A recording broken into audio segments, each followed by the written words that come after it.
Hello, my friends. My name is Allan.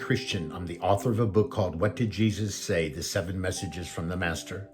It's the only book out there with over 500 scriptures from Jesus, properly composed in the right context, without any opinions and comments from me, divided into 7 messages that make a difference for the reader.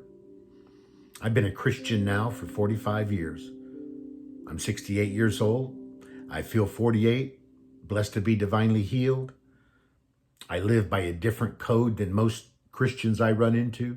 I actually believe what Jesus had to say. I want to come to you today and offer you 3 things every Christian can do. Whether they're enduring the virus restrictions or they're freed of the virus restrictions. Here's 3 things we can do immediately that'll impact our life. Number 1, we can examine ourselves in the quietness of our mind. Do we live in fear of the uncertain future, or do we live in faith? The worst fear is the imagined fear. FEAR stands for false evidence appearing real. To some people, FEAR is false emotions appearing real.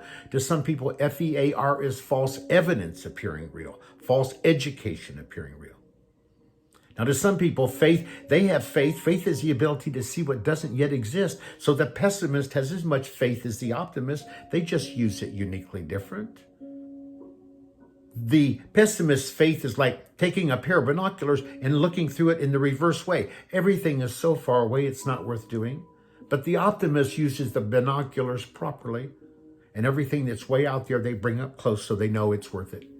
I want to encourage you to have positive faith. Second thing we can always do is we can learn to pray and fast. We can pray and fast 1 day a week. We can pray every day, but we can fast 1 day a week. And in that calmness of knowing we're fasting, it calms the spirit and the mind. Fasting restores the body, strengthens our immune system. When I was 46 years old, the Holy Spirit compelled me to fast for 46 days. So I fasted on water, juice, decaf, Starbucks coffee, tea, anything that was decaf and no sugar.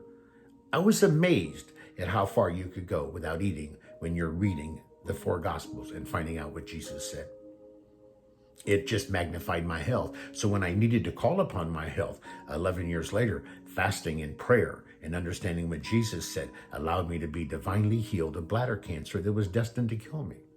I wrote a story about that called The Life Walk, aka The Miracle Walk. I offer it to you. Now, the third thing we can do to make things better in our life, we can start helping one another. Now, the best way to help one another is by the example that we're walking, the talk that we're talking about.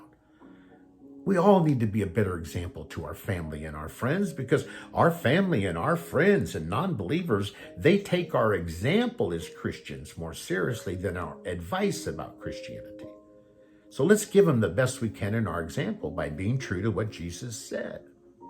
Now, we can share our gifts for those who have gifts.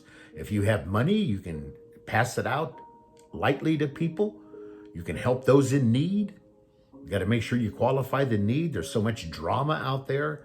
The reason so many people need is because so few people are doing. That's just how it really is. They're fearful asking man instead of trusting asking God. We can help. I'm called to help Christians, HELP, helping everyone live peacefully as Christians around the world. When you help me, you're helping me help people you don't know. And they don't know you, but God knows us all. So I want you to know these 3 things. Examine yourself. Do you live in fear, or do you live in positive faith? Trusting faith.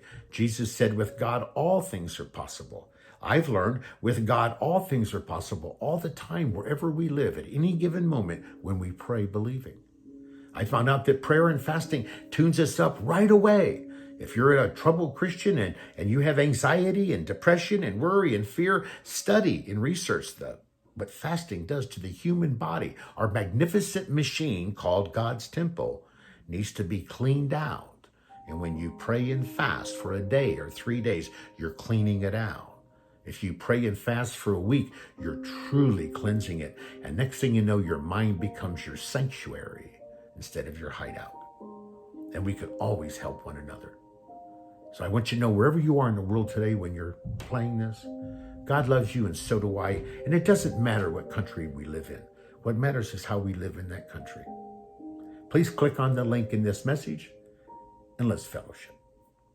Goodbye for now.